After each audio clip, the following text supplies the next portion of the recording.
Hello my dear प्यारे दोस्तों, कैसे हैं आप सभी। आशा करती हूँ अच्छे होंगे। अब आपके लिए बहुत कम समय बचा है। 2 मार्च को आपका सामाजिक विज्ञान का पेपर है। कल मैंने आपको 2023 के पेपर कराए थे और इस आपके इस चैनल में 2026 का जो प्रैक्टिस क्वेश्चन पेपर है, जो आपके एमपी बोर्ड की साइड में डला हुआ था बच्चों, वो भी मैंने आपको हल करा दिया है। कल आपके आर के राय सर ने आपको 2024 का सामाजिक विज्ञान का पेपर हल कराए थे। आज हम जो है बच्चों, आज जो है 2025 का जो है सोशल साइंस सामाजिक विज्ञान का पेपर हल करेंगे और आपकी पूरी तैयारी जो है इस पेपर के साथ पूरी कंप्लीट हो जाएंगी। ठीक है, हमने 2022, 23, 24, 25 और 26 का प्रैक्टिस क्वेश्चन पेपर को हल करवा चुके हैं। आप चैनल में जाइए, अगर किसी ने इतने सब वीडियो को देख चुका है तो उनकी जो है सामाजिक विज्ञान की तैयारी बहुत अच्छी हो जाएंगी। अगर अभी तक किसी बच्चे ने आकांक्षा राय एमपी एग्जाम चैनल को सब्सक्राइब नहीं किया है, सब्सक्राइब कर दो, लाइक कर दो, ज़्यादा से ज़्यादा बच्चों को शेयर कर दो कि उनकी भी सामाजिक विज्ञान का पेपर अच्छा जाए। देखिए, ये आपका जो है हाई स्कूल मुख्य परीक्षा 2025 का पेपर है सामाजिक विज्ञान का। ये महत्वपूर्ण निर्देश है, तो निर्देश को आप पॉज करके पढ़ लेना। अब हम आते हैं बच्चों सीधे प्रश्नों की ओर।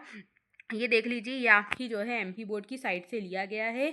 इस चैनल में आपको जो है ऐसा कंटेंट मिलता है जो कि एग्ज़ाम ओरिएंटेड होता है, जो आपके परीक्षा के लिए महत्वपूर्ण हो। ठीक है, चलो अब हम आते हैं हमारे पहले प्रश्न से, जो कि आता है सही विकल्प को चुनकर लिखिए। जिसमें हमारा पहला प्रश्न दिया है बच्चों, क्या कि ब्राज़ील, क्या दिया है हमारा जो है पहला जो प्रश्न है वो दिया है कि ब्राज़ील के रियो डी जेनेरियो में पर्यावरण विकास सम्मेलन कब हुआ था। तो कब हुआ था बच्चों, तो सुपरफास्ट तरीके से चलते हैं, वो हुआ था बच्चों जून 1992 में हुआ था। ठीक है, हुआ था जून 1992 में। ठीक है, फिर दूसरा प्रश्न आता है, वो आता है कि छोटा नागपुर क्षेत्र की मुंडा संथाल जनजाति किस वृक्ष की पूजा करती है। तो वो होता है बच्चों महुआ और कदम्ब के की जो है पूजा करती है। ठीक है, फिर आता है तीसरा प्रश्न, जो कि हमारे पास दिया हुआ है कि भारत की एक बड़ी जल संसाधन परियोजना, जिसे महाराष्ट्र, मध्य प्रदेश और गुजरात, राजस्थान जो है सम्मिलित है, तो उस परियोजना का नाम है सरदार सरोवर परियोजना। आप कहेंगे मैम ये कहाँ पर है बच्चों, तो सरदार सरोवर जो परियोजना है ये जो है वो है गुजरात की परियोजना है। ठीक है, और किस नदी पे है, तो आप कहेंगे मैम वो है नर्मदा नदी पे है। तो आज ये प्रश्न से हमें इतने जो है उत्तर मिलते हैं। ठीक है, अब आते हैं हमारे चौथे प्रश्नों में, जो कि दिया है कि भारत की मुख्य जो है खाद्यान्न फसल कौन सी है। तो आप कहेंगे मैम वो धान है। आते हैं हमारे अगले प्रश्न में, जो कि दिया है कि महात्मा गांधी की प्रसिद्ध जो है पुस्तक का नाम क्या है। तो वो है हिंद स्वराज जो है पुस्तक है। फिर आते हैं हमारे छठवें प्रश्न में, जो कि दिया है कि HDI का फुल अर्थ क्या होता है बच्चों। तो ये होता है मानव विकास सूचकांक, या जिसे इंग्लिश में HDI, H यानी ह्यूमन, क्या होता है बच्चों, H मतलब होता है ह्यूमन, D मतलब होता है डेवलपमेंट और I मतलब होता है इंडेक्स। ठीक है, ये आपका यहाँ लिखा हुआ है, H यानी ह्यूमन, D यानी डेवलपमेंट, I यानी इंडेक्स। तो ये होता है बच्चों HD और क्या होता है I। ठीक है, तो इसको भी आप अच्छे से याद कर देख लेंगे। ठीक है, फिर आता है हमारा रिक्त स्थान की पूर्ति। अब रिक्त स्थान की पूर्ति में पहला प्रश्न दिया है हमारे पास कि मध्य प्रदेश ग्रामीण रोजगार गारंटी योजना 2005 के अंतर्गत ब्लैंक दिनों के अंतर्गत जो रोजगार की गारंटी होती है, तो वो होती है बच्चों 100 दिनों के अंतर्गत। कितने दिनों के अंतर्गत, वो होती है 100 दिनों के अंतर्गत। ठीक है, दूसरा दिया है हमारे पास कि कृषि जो है वो ब्लैंक क्षेत्र की गतिविधि है। तो कृषि जो होती है बच्चों, ये होती है प्राथमिक क्षेत्र की। किसकी होती है, तो कृषि होती है हमारी प्राथमिक जो है क्षेत्र की। ठीक है, फिर दिया है कि मध्य प्रदेश का एक राष्ट्रीय उद्यान है। तो मध्य प्रदेश का एक राष्ट्रीय उद्यान है, तो वो है बच्चों कान्हा राष्ट्रीय उद्यान। कौन सा है, तो वो है कान्हा राष्ट्रीय उद्यान। और ये कहाँ है, तो आप कहेंगे मैम ये है मंडला और बालाघाट में। कहाँ है ये, तो ये है मंडला और जो है बालाघाट में पड़ता है। ठीक है, अब आते हैं हमारे पास चौथा जो प्रश्न दिया गया है, वो क्या है, वो दिया है कि सन ब्लैंक में श्रीलंका स्वतंत्र राष्ट्र बना था। कौन से सन में बना था बच्चों, तो ये बना था 1948 में। और ये महत्वपूर्ण प्रश्न है, इसको आप अच्छे से ध्यान में रखेंगे। ठीक है, पांचवा दिया है बच्चों की ब्लैंक सरकार 2 या 2 से अधिक स्तर वाली होती है। तो वो होती है बच्चों संघीय सरकार। कौन सी होती है बच्चों, तो वो जो सरकार होती है उस सरकार को क्या कहा जाता है, तो आप कहेंगे मैम वो जो सरकार होती है वो सरकार कहलाती है संघीय सरकार। ठीक है, फिर दिया है कि अफ्रीका में 1890 में रिंडरपेस्ट प्लेग था। तो रिंडरपेस्ट नाम की क्या है, एक बीमारी थी बच्चों, जो कि हम अभी तक जो है हमने कितने पेपर हल किया है जिसमें रिंडरपेस्ट आ रहा है, ये बहुत महत्वपूर्ण है। यह कह सकते बच्चों ये क्या है, एक महामारी है। जैसे कोरोना कोरोना आई थी ना, कोरोना महामारी थी, वैसे उस समय एक रिंडापेस्ट जो है बीमारी फैली थी 1890 में। ठीक है, अब आते हैं हम सत्य और असत्य की ओर, जिसमें पहला प्रश्न दिया है सत्य और असत्य का। हमारे पास दिया है कि गैर नवीनीकरण साधन वो है जो कुछ ही वर्षों के प्रयोग के पश्चात समाप्त हो जाते हो। बताओ सत्य की असत्य है।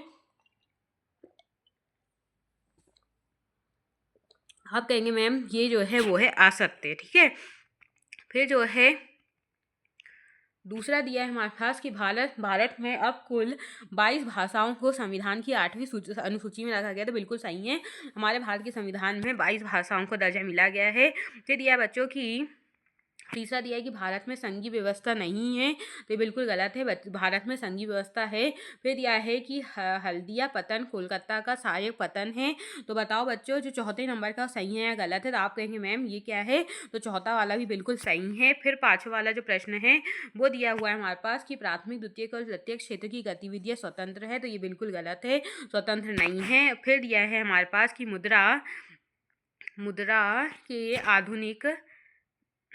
मुद्रा के आधुनिक रूप में करेंसी कागज के नोट और सिक्के शामिल है बच्चों। तो ये बिल्कुल क्या है, सही है। तो देख लो हमने सत्य और असत्य कर लिए हैं। ये देख लो आपकी एमपी बोर्ड की साइड से लिया गया है ये। अब हम आते हैं महत्वपूर्ण सही जोड़ियों की ओर, जिसमें पहला दिया है हमारे पास कि भारतीय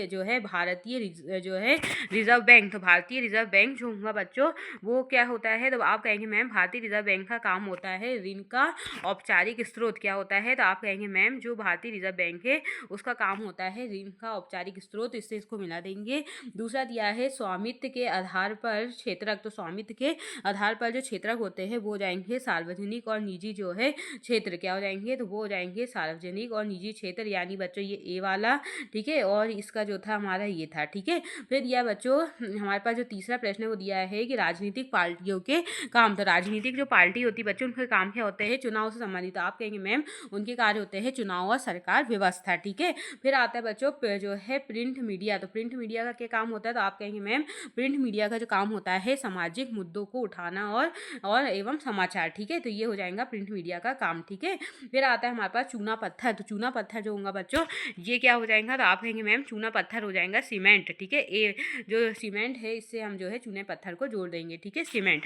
फिर दिया है हमारे पास जो है साइमन क्या है कमीशन। तो साइमन कमीशन का क्या हो जाएगा, तो आप कहेंगे मैम ये जो साइमन कमीशन दिया है ये हो जाएगा हमारा कब आया था, तो वो बोलेंगे आप मैम वो आया था 1928 में। तो देख लो आप महत्वपूर्ण जो है सही जोड़ियाँ जो थी हमने उसको जो है महत्वपूर्ण सही जोड़ियों को टिक लगा दिया। इंग्लिश मीडियम वाले बच्चे देख सकते हैं। अब आते हैं बच्चों हम एक वाक्य में उत्तर में। तो आप कॉपी पेन लेके बैठ जाइए और एक वाक्य के जो उत्तर है उसको नोट करेंगे आप कॉपी में। ठीक है, पहला दिया है कि भारत में पहले ही कपड़ा मिल जो है वो किस स्थान पर लगी थी और कब। तो बच्चों ये लगी थी 1858 में। और कहाँ लगी थी, तो आप कहेंगे मैम वो लगी थी बम्बई में। कहाँ लगी थी, तो वो लगी थी बम्बई में। ठीक है, दूसरा दिया है हमारे पास कि प्रथम विश्व युद्ध कब लड़ा गया था। तो बच्चों तो पहला विश्व युद्ध था वो हुआ था 1914 में। ठीक है, फिर दिया है कि द्वितीय क्षेत्र की गतिविधि का नाम। तो द्वितीय क्षेत्र की गतिविधि का नाम जो होता है बच्चों वो होता है विनिर्माण। क्या होता है, तो आप कहेंगे मैम वो होता है विनिर्माण। ठीक है, इसको भी आप अच्छे से ध्यान में रखेंगे। ठीक है, फिर दिया बच्चों कि अतीत में देशों को जोड़ने वाला प्रमुख माध्यम क्या था। तो क्या था, तो वो था व्यापार मार्ग। क्या था बच्चों, तो वो था व्यापार मार्ग। क्या था, व्यापार जो है मार्ग था। तो इसको भी आप जो है अच्छे से लिख लेंगे। फिर दिया था बच्चों कि किस राष्ट्र में सरकार विरोधी समूह की हिंसक लड़ाई जो युद्ध सी लगे उसे क्या कहते हैं बच्चों, तो उसे कहा जाता है गृह युद्ध। क्या कहते हैं, तो आप कहेंगे मैम उसे कहा जाता है गृह युद्ध। क्या कहते हैं, तो उसे कहा जाता है गृह युद्ध। ठीक है, फिर दिया है कि परिवहन का कौन सा साधन सबसे सुविधाजनक है। तो बच्चों वो होता है सड़क। सड़क के माध्यम से जो है परिवहन जो होता है वो बहुत अच्छी तरीके से हो सकता है। तो हमारा जो सबसे अच्छा जो साधन है परिवहन का वो क्या है, तो आप कहेंगे मैम वो है सड़क परिवहन। क्या है, तो वो है सड़क जो है परिवहन। तो देख लो एक वाक्य के जो उत्तर थे वो बहुत अच्छी तरीके से हो गए हमारे सारे उत्तर। अगर किसी भी प्रश्न में डाउट हो तो बच्चों कमेंट बॉक्स में अपने डाउटों को लिखना। ठीक है, अब हम करेंगे यहाँ से महत्वपूर्ण प्रश्न जो कि आपकी परीक्षा उपयोगी प्रश्न है। ये कौन कौन से प्रश्न आपकी परीक्षा में आएंगे, तो वन संरक्षण हेतु किए गए कोई दो आंदोलन के नाम लिखिए। वन के कोई दो जो है प्रत्यक्ष महत्व लिखना है कि वन के क्या महत्व है। मोटे अनाज के नाम आपको लिखना है कि क्या होता है। दो व्यावसायिक फसलों के नाम लिखना है। फिर दिया है भारतीय जो है आपको ये जो नेशनल जो है थर्मल पावर कॉर्पोरेशन के बारे में लिखना है। फिर दिया है औद्योगिक प्रदूषण के कोई जो है दो प्रकार लिखना है, ठीक है। फिर दिया है कि स्प्रिंग जेनी की कोई दो जो है विशेषताओं को आपको लिखनी है। फिर है आयात शुल्क का क्या अर्थ होता है, देख लो कितने महत्वपूर्ण प्रश्न आए हैं। फिर दिया है नारीवादी आंदोलन क्या है। भारतीय समाज के अनुसार आदर्श नारी के को जो है दो गुण को लिखना है कि आदर्श नारी के दो गुण क्या होंगे। फिर दिया है कि ऋण के औपचारिक और अनौपचारिक स्रोत क्या है, आप लिखिए। अभी हमने पढ़ा था क्या है बच्चों, वो है RBI है ना। फिर दिया है कि मृदा जो है परिच्छेदिक जो भी होता है उसका वर्णन हमें करना है। सॉइल प्रोफाइल एंड डिस्क्राइब, ठीक है। फिर दिया है राजनीतिक दलों को सुधारने हेतु किए गए कुछ जो है प्रयास और सुझाव हमें लिखना है, ठीक है। फिर दिया हुआ था बच्चों की भारत के कोई तीन जो है मृदा और उसके क्षेत्र की एक एक विशेषताएं लिखना है। भारत में पर्यावरणीय जो है निम्नकरण की रोकथाम कैसे हो सकती है, आधार। फिर दिया है कि सड़क परिवहन और रेल परिवहन में तुलना 4 बिंदुओं में कीजिए। ये बहुत अति महत्वपूर्ण है बच्चों। मैं हमेशा हर साल बताती हूँ कि परिवहन से प्रश्न पूछे जाते हैं, तो आपको रेल परिवहन, सड़क परिवहन, वायु परिवहन, जल परिवहन, तो इसको आपको बहुत अच्छी तरीके से जो है तैयार कर लेना है, ठीक है। फिर आते हैं हम अपने और आगे प्रश्नों में आते हैं। तो देखिए इसमें आपको भी पूछ लिया वाटर ट्रांसपोर्ट यानी जल परिवहन के बारे में और एयर ट्रांसपोर्ट यानी वायु परिवहन के बारे में। फिर दिया बच्चों निम्नलिखित में समझाइए। अब हमें क्या समझाना है, साइमन कमीशन, दांडी मार्च, क्विट इंडिया मूवमेंट, सत्याग्रह के बारे में, ठीक है। ये देख लो साइमन कमीशन, दांडी मार्च, भारत छोड़ो आंदोलन, सत्याग्रह पर गांधी जी के विचार, तो ये भी बहुत महत्वपूर्ण है, अति महत्वपूर्ण है, इसको भी आपको करके जाना है। फिर दिए गए हैं बच्चों की दिए गए जो है मानचित्र, हमें भारत के मानचित्र पर जो है इसे दर्शाना है कि मुंबई हाई कहाँ है, दिल्ली कहाँ है, रानीगंज कहाँ है, तूतीकोरिन कहाँ है। तो ये वाला मैप का प्रश्न है जो कि आपको जो है भारत के मैप में दर्शाना है। या फिर एक अथवा में प्रश्न दिया गया है कि दिए गए भारत के मानचित्र में निम्नलिखित स्थान को दर्शाइए, जैसे डिगबोई कहाँ है, गोवा, दुर्ग और लक्षद्वीप, ठीक है। ये मैप का प्रश्न है। और लास्ट प्रश्न है 23वां। तो देख लो आज के पेपर में कितने महत्वपूर्ण जो है प्रश्न आए हुए हैं, इसको आप देखते हुए चलना है आपको, ठीक है। बिल्कुल कोई भी प्रश्नों को नहीं छोड़ना है बच्चों, अभी भी आपके पास समय है, ठीक है। समय रहते हुए आप अभी भी जो है सामाजिक विज्ञान की तैयारी को अच्छे कर सकते हैं बच्चों।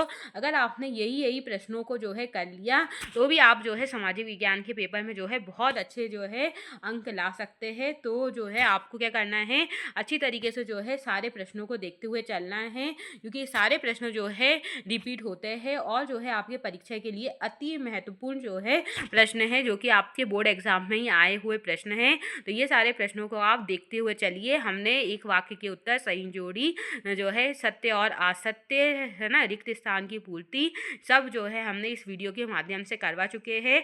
आपकी जो है सामाजिक विज्ञान की पूर्ण तैयारी हो गई है वीडियो के माध्यम से। आप जाइए चैनल में 2026 का प्रैक्टिस क्वेश्चन पेपर को भी लगाइए, वो भी मैंने बिल्कुल पूरा सॉल्यूशन सहित आपको करवाया है। आज 2025 का भी हमने पेपर को देखा, उसमें महत्वपूर्ण प्रश्न देखे। आज की राय सर की आप जो है चैनल में जाइए, 2024 का सामाजिक विज्ञान था, वहाँ से आप पेपर देख लीजिए। और 2023 का जो पेपर है वो हमारे आकांक्षा राय MP एग्जाम चैनल में पूरा सॉल्यूशन के साथ जो है डाला हुआ है, जिसमें महत्वपूर्ण बहुविकल्पीय प्रश्न सहित हमने कराए हैं। तो आप जो है सभी जो है वीडियो को जाके देखिए। अगर आपने पूरे वीडियो को देख लिया तो आपने जो है प्रीवियस ईयर के अधिकांश जो है बच्चों प्रीवियस ईयर के 2023, 24, 25 और 26 का जो है प्रैक्टिस क्वेश्चन पेपर अगर आपने इतना कर लिया तो सामाजिक विज्ञान के जो है मैं आपके अच्छे से अच्छे अंक आने से कोई नहीं रोक सकता है। आपका पेपर बहुत अच्छा जाएगा, है ना। तो आप लोग इतना सब अच्छे से कर लीजिए। अच्छा लगा हो तो जाते जाते लाइक कर देना कि हाँ मैम हमारे लिए ये बहुत महत्वपूर्ण प्रश्न लाई थी, जो कि हमारे एग्जाम ओरिएंटेड था, MP बोर्ड की साइड से मैम ने ली है ना। तो ज़्यादा से ज़्यादा मित्रों को भी शेयर कर दो कि उनके भी अच्छे मार्क्स आ जाए, ठीक है। इसी के साथ हम विदा लेते हैं बच्चों, बाय बाय, जय श्री कृष्ण।